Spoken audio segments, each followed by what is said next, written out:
তুই কি সত্যি সত্যি ভালো হয়ে যাবি? কেন, তোর কোনো সন্দেহ আছে?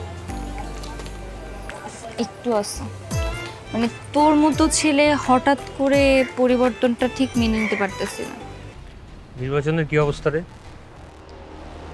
ভাই সিকান্দার সাহেব সংবাদ সম্মেলন করার পর একটু হাইলাইট হয়েছে, লাভ নাই। আপনার আব্বাই সৎ মানুষ না, আপনার আব্বার পিছনে জনগণ আছে, আপনার আব্বাই জিতবেন ইনশাল্লাহ। বাহ, সেটা তো ভালো।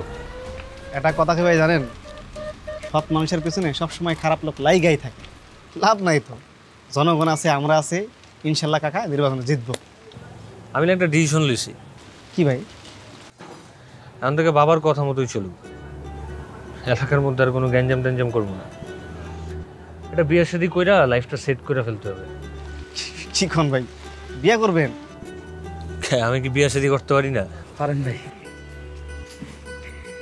কি আবার কি দুষ্টু প্ল্যান করা হচ্ছে? হ্যাঁ, কোনো দুষ্ট প্ল্যানই চলতেছে না। ডিসিশন নিয়েছি এলাকার মধ্যে আর গ্যাঞ্জাম করবো না, ভদ্র হয়ে যাবো। কি কার মুখে কি কথা শুনি? সত্যি? Very good. এনে তোর জন্য একটা উপহার।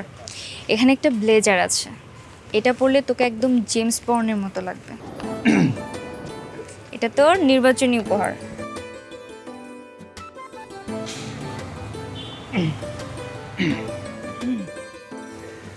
বসি? হ্যাঁ,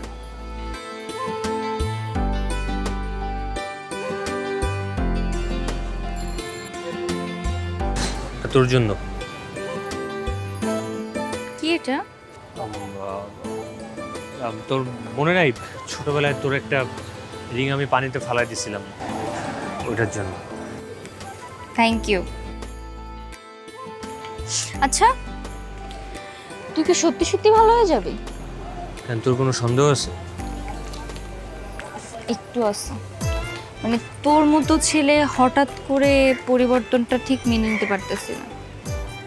আচ্ছা, অনেক রিজন আছে। তার উপরে তুই সেদিন বললি আমার মতো এরকম উচ্ছৃঙ্খল ছেলেকে কে বিয়ে করবে। আমিও চিন্তা করে দেখলাম একটু লাইফে ব্যালেন্স আনা উচিত, বিয়ে শাদীটা তো অন্তত করতে হবে। আচ্ছা, মানে আমি যদি ভালো হয়ে যাই তাহলে কি তুই আমাকে বিয়ে করবি? কি কি বললি? আমি জানি তুই আমাকে পছন্দ করিস, তাহলে শুধু শুধু তুই এত বছর পরে আমার সাথে কেন লাগতে আসবি? তার উপর তুই আবার আমার কেয়ার করছিস, আমার জন্য খাবার নিয়ে আসতেছিস, আমার জন্য গিফট আনবি। আর তাছাড়া এত বছর পর তোকে ফিরে পেয়ে আমারও ভালো লাগছে। আচ্ছা, তুই কি আমাকে সত্যি সত্যি ভালোবাসিস না? জানি না। আচ্ছা, আমি আসি। আচ্ছা শোন না, কালকে শুনবো। কালকে বিকেলে লেক পারে আসিস, তোর দেয়া ব্লেজারটা পরে আসবো কিন্তু।